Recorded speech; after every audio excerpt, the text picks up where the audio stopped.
So yeah, you read the title. If you fall into this category, somehow, if you're telling me that this... Now Booker with Tucker on him. Throws it up for 8. Shot blocked by Antetokounmpo. What a block from Giannis.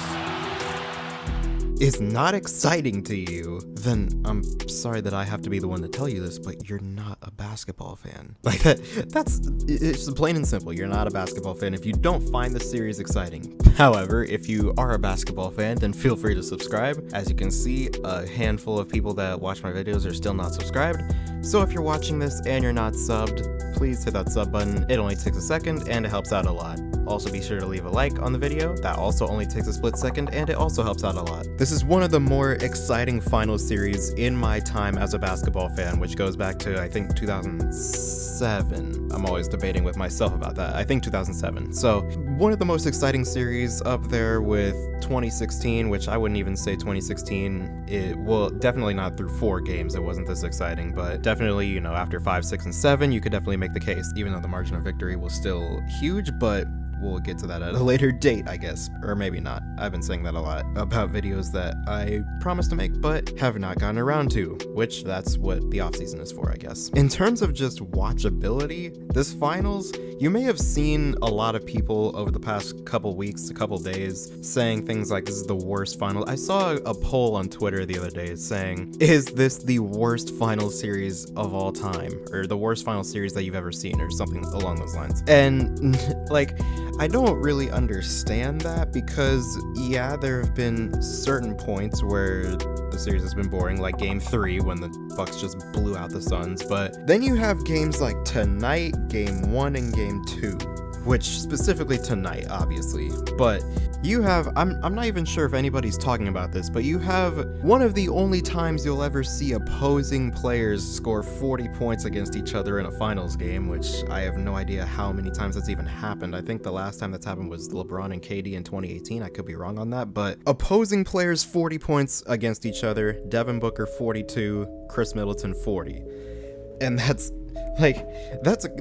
coming after Giannis, which Giannis actually became only the second player in NBA history to score 40 points and record 10 rebounds in 2 finals games back-to-back in NBA history. Giannis and Shaq, that's where the list ends. That's it. And so you have that going for you. Then you have Devin Booker, who coming into tonight, he wasn't really doing anything in the series. He was dead weight, honestly, especially in Game 3. He only had, I think, 10 points. He shot 3 for 11. And tonight he comes out and you could just tell that he was there was something different about him. It was, you know, maybe it was Mamba mentality or something, but you have Devin Booker coming out and scoring 42 points, 38 of those in the first 3 quarters, by the way. But speaking of that, let's all just be thankful that the refs didn't completely ruin this game, because they were on, like, I don't know, they were on something in the 4th quarter. Devin Booker had this foul on Drew Holiday, or no call, apparently. And then there were so many like questionable calls down the stretch of the game, but it didn't even matter because the Bucks just found a way to make it happen, as they've done time and time again this playoff, specifically in the Brooklyn series and in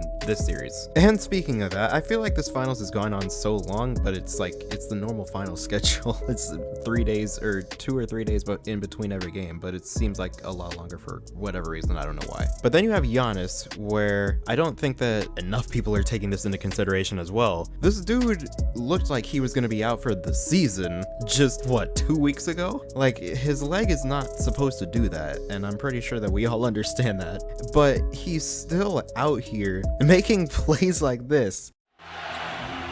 Now Booker with Tucker on him. Throws it up for 8. Oh! What a block from Giannis. Like, this is honestly probably one of the greatest plays that I've ever seen. Well, definitely in a finals game, but in terms of just that I've ever seen, period, it's up there. Now, a lot of viewers of my channel may be familiar with Dom 2K, which means that you're also familiar with the Dom curse. Now, if you're not familiar with the Dom curse, then lucky you. But the Dom curse is basically he says something about someone's favorite player or someone's favorite team, and something bad always happens to that team or player. Zion done for season. That's cap.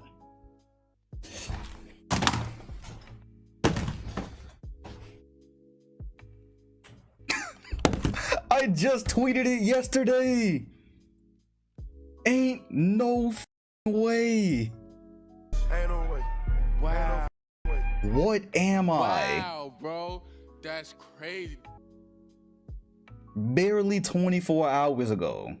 The importance of this is that I was fully expecting the Suns to go up 3-1 tonight. I really was. Like, if the Suns would have gone up 3-1 and somehow blew a 3-1 lead, then that would have been the greatest ending, or probably just the peak of the Dom curse as we know it, because Dom has consistently been tweeting this entire playoffs about CP3 winning a ring. This is CP3's year. He changed his profile picture to CP3 holding the Larry O'Brien trophy. So I thought, like, when I saw that, I was just like, okay, this is not happening, I guess. Now, the Dom curse doesn't seem to be in full effect on Chris Paul, because he is still having a great final series apart from game 4. The talking point has been the amount of turnovers that he's been having, because he's at 15 turnovers in his last 3 games, which is unheard of from Chris Paul. He's averaging 5 turnovers a game on, I think, 7 assists a game, which is definitely not something that you ever see from him under any circumstances. And so